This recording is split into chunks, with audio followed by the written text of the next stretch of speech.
문제가 음식이었다면 해답도 음식입니다. 저는 9년 동안 수많은 분들의 다이어트를 성공으로 이끌면서 늘 이 말을 강조했습니다.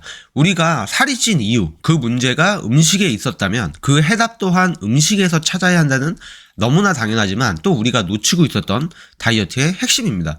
많은 분들이 살찌는 걸 내가 의지가 약해서 운동을 안 해서 그런가? 하면서 스스로를 많이 탓하시더라고요. 물론 의지와 운동도 중요하지만 그거보다 훨씬 중요한 가장 근본적인 원인은 바로 우리가 매일 입에 넣는 음식에 있습니다. 오늘 영상 끝까지 보시면 왜 음식이 다이어트의 모든 것이자 전부인지, 그리고 어떻게 음식을 문제가 아닌 해답으로 만들 수 있는지 명확하게 아시게 될 겁니다. 우리는 왜 특정 음식에 끌리고 멈출 수 없는 식욕에 시달리는 걸까요? 의지의 문제를 떠나서 우리 뇌는 아주 영리하게 진화했어요. 과거에는 음식을 구하기 어려웠기 때문에 고칼로리 음식을 섭취했을 때 뇌에서 도파민이라는 쾌락 호르몬을 뿜어내도록 설계되었습니다. 쉽게 말해서 야, 맛있는 거 먹었다, 또 먹어라 하면서 칭찬 도장을 찍어주는 거예요. 이 도파민은 강한 중독성이 있어서 우리는 그 짜릿한 쾌감을 다시 느끼기 위해 끊임없이 고칼로리 음식을 찾게 되는 겁니다. 특히 우리가 사는 이 현대사회는 음식 중독을 부추기는 요소들로 가득합니다. 설탕, 소금, 지방이 과다하게 들어간 가공식품들은 우리 뇌의 보상 시스템을 아주 강력하게 자극해요. 이게 마약과도 같은데요. 먹으면 먹을수록 더 먹고 싶고 멈출 수 없게 만들어요. 대표적으로 달고 짠 과자, 탄산음료, 패스트푸드 등이 그렇습니다. 생각만 해도 침이 고이고 먹고 싶어지죠. 제가 얼마 전에 읽은 매직 필이라는 책에서도 이러한 가공식품들이 어떻게 우리 몸을 망가뜨리는지 경고하고 있습니다. 우리가 먹는 음식은 이제 우리 몸의 건강을 위한 연료가 아니라 기업의 이윤을 위한 상품이 되었다라고 해도 무방해요. 섬뜩하지만 현실입니다. 스트레스 받으면 매운 거, 단 거 찾으시는 분들 많으시죠? 불안하거나 슬프거나 우울할 때도 음식을 통해서 일시적인 위안을 얻으려고 합니다. 이런 감정적인 허기를 채우는 식사는 결국 더 큰 후회와 자책으로 이어지고요. 근본적인 해결책은 아닙니다.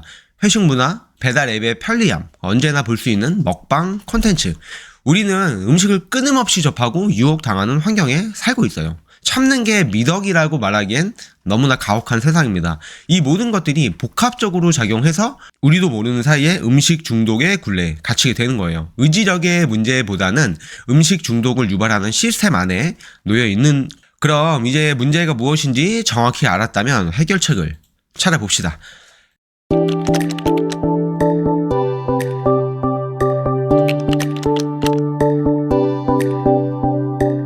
앞서 말씀드린 문제점에 제가 얘기하는 해결책은 바로 영양소 균형입니다. 우리가 살이 찌는 가장 큰 이유는 단순히 많이 먹어서만은 아니에요. 우리 몸이 필요로 하는 진짜 영양소를 제대로 공급받지 못해서인데요. 우리 몸은 영양소가 부족하면 마치 굶주린 상태라고 착각을 해서 끊임없이 음식을 요구하게 됩니다. 이게 바로 우리가 시도 때도 없이 배고프고 뭔가 계속 먹고 싶어지는 이유 중에 하나예요. 앞서 말씀드린 매직필이라는 책에 나오는 핵심 메시지를 이야기를 해볼게요. 이 책은 비만과 만성질환의 근본적인 원인을 우리가 먹은 음식에서 찾고 현대 사회의 식습관이 어떻게 우리 건강을 해치고 있는지 명확하게 이야기를 하고 있어요. 저자는 이런 질문을 던집니다. 인류 역사상 가장 풍요로운 시대에 왜 우리는 가장 아프고 뚱뚱해졌는가? 그리고 답합니다. 우리의 몸은 정크푸드를 요구하지 않는다. 몸이 원하는 것은 영양소이다. 우리가 살이 찌는 이유는 먹지 않아서가 아니라 제대로 먹지 않아서이다. 제대로 팩폭이죠.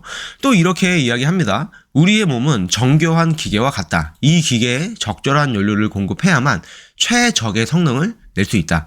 여기서 적절한 연료가 바로 영양소 균형이 잡힌 음식입니다. 단백질과 식이섬유가 풍부한 음식은 소화가 천천히 되어서 배를 오랫동안 든든하게 채워줘요. 그래서 불필요하게 간식에 손이 가는 일을 확 줄여줍니다.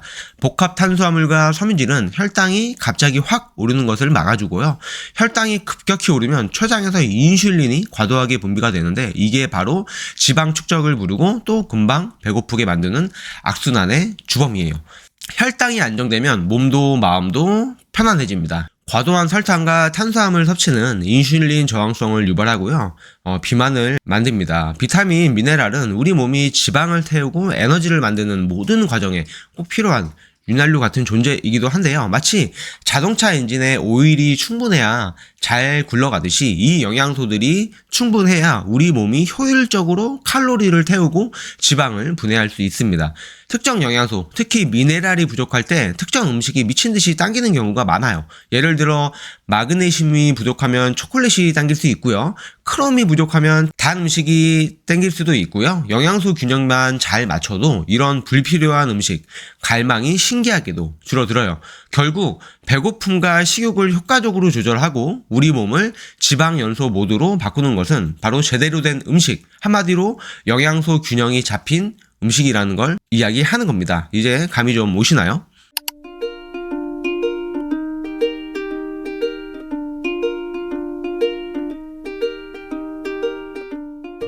자, 이제 구체적으로 어떤 음식을 먹어야 하는지 알려드릴게요. 자, 막연하게 건강하게 드세요가 아니라 여러분의 식탁을 완전히 바꿔줄 초간단 스마트 식단 전략을 알려드릴게요.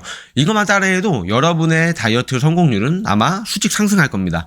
자, 첫 번째, 단백질입니다. 단백질은 무조건 사랑입니다. 왜 중요할까요? 단백질은 소화되는데 시간이 오래 걸려서 포만감을 길게 유지시켜줘요. 마치 든든한 아군처럼 배고픔의 공격을 막아주는 역할을 해요. 게다가 우리 몸의 근육을 만들고 유지하는데 필수적입니다. 근육량이 많으면 많을수록 기초대사량이 높아져서 숨만 쉬어도 살이 잘 빠지는 날씬한 체질이 됩니다. 같은 양을 먹어도 근육이 많으면 더 많은 칼로리를 소모하고요. 이렇게 드세요. 매 끼니 단백질을 섭취해주세요. 아침에 삶은 달걀 2개에서 3개, 그리고 무가당 두유, 그리고 그릭 요거트 드시고요. 점심과 저녁에는 손바닥 크기 정도의 닭가슴살. 닭가슴살이 퍽퍽하시면 닭 안심이나 닭다리살을 삶아서 드셔도 맛있습니다. 그리고 생선, 고등어, 연어 너무 좋고요. 오븐에 굽거나 찜으로 드시면 됩니다. 그리고 살코기 위주의 소고기나 돼지고기, 수육이나 구이로 기름기 빼고 드셔주시면 됩니다.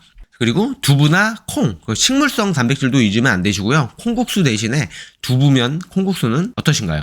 운동을 병행한다면 운동 후 30분 이내에 단백질을 섭취해주면 근육 회복에 매우 효과적인데요. 단백질 섭취는 선택이 아닌 필수입니다. 자, 두 번째는 탄수화물입니다. 탄수화물은 우리 몸의 주 에너지원이에요. 뇌 활동에도 필수적이고요. 무조건 끊는 건 오히려 건강을 해치고 나중에 폭식으로 이어지는 요요의 지름길입니다. 어떤 탄수화물을 먹느냐가 정말 중요한데요. 좋은 탄수화물은 약이 되지만 나쁜 탄수화물은 독이 됩니다. 흰쌀밥, 빵, 설탕 듬뿍 들어간 과자처럼 정제 탄수화물 대신 복합 탄수화물을 선택하세요. 현미밥, 귀리, 잡곡밥, 그리고 고구마, 감자.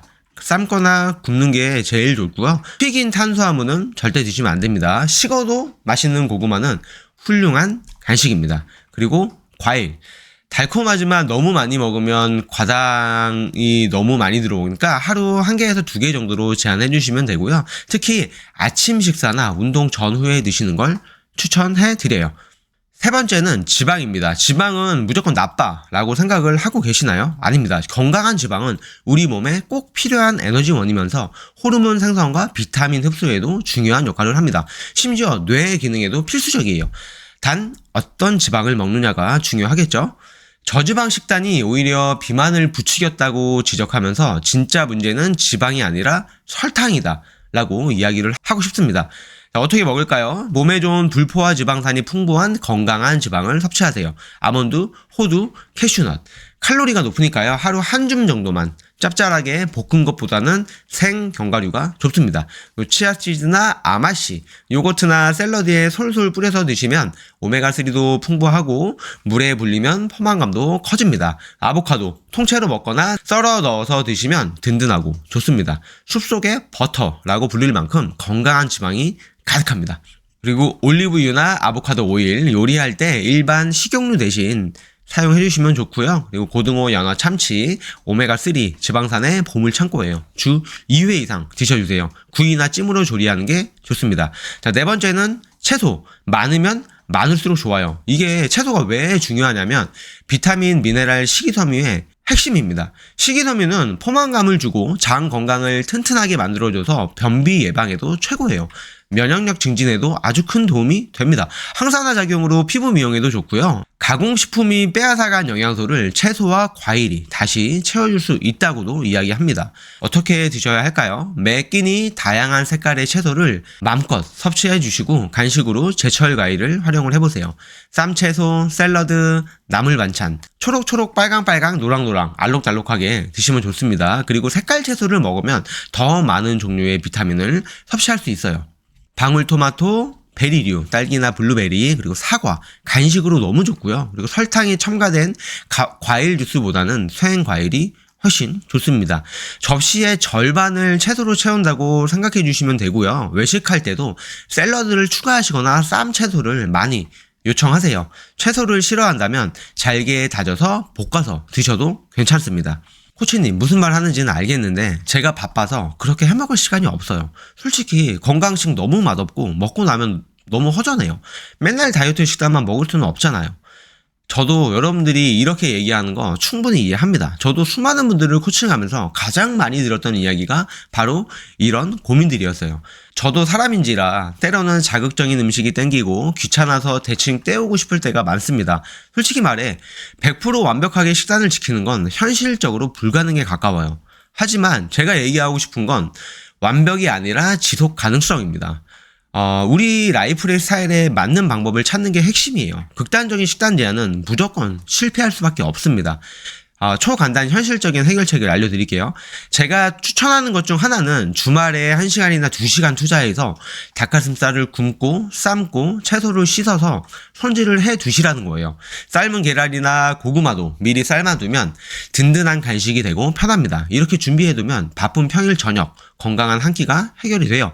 샐러드도 미리 만들어서 용기에 담아놓고 점심 도시락으로 활용한다면 매우 좋은 선택이에요. 요리 금손이 아니어도 괜찮습니다. 다이어트 식단이 사실 손이 그렇게 많이 가는 게 없어요. 닭가슴살, 고구마, 브로콜리 같은 것들을 전자레인지에 데우거나 에어프라이기에 돌리기만 해도 맛이 나고 건강해져요. 자, 그리고 냉동 채소, 냉동 베리류를 활용하면 더 간편하게 영양소를 챙길 수 있습니다. 그리고 다이어트 할 때 가장 힘든 게 외식이죠. 외식을 아예 끊을 수는 없어요. 대신 메뉴 선택에 신중하면 됩니다. 튀긴 음식보다는 굽거나 찐 음식, 샐러드나 채소가 풍부한 메뉴를 선택해 주시고 드레싱은 꼭 따로 달라고 요청해 주세요. 그리고 예를 들어서 한식이라면 찌개보다는 나물 위주의 백반을, 고기라면 삼겹살 대신 목살이나 등심을 선택해 주시면 되고요.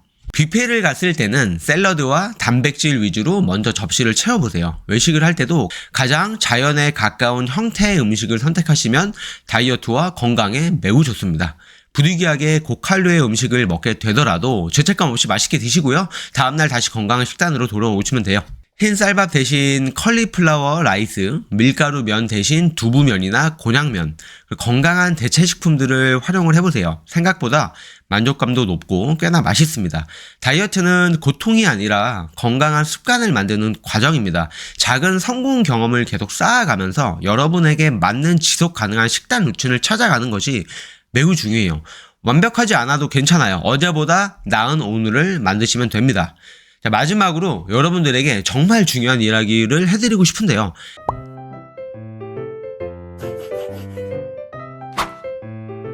많은 분들이 다이어트를 시작하면 음식을 적으로 강조합니다. 이건 먹으면 안 돼. 저건 살찌는 거야 하면서 음식과의 전쟁을 선포해요.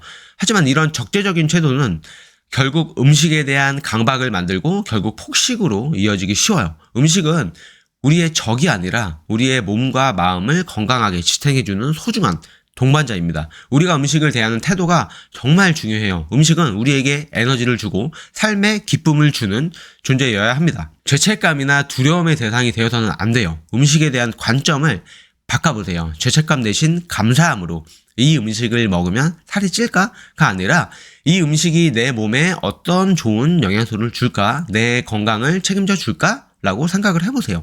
내 몸에 좋은 연료를 넣어준다고 생각하시면 됩니다.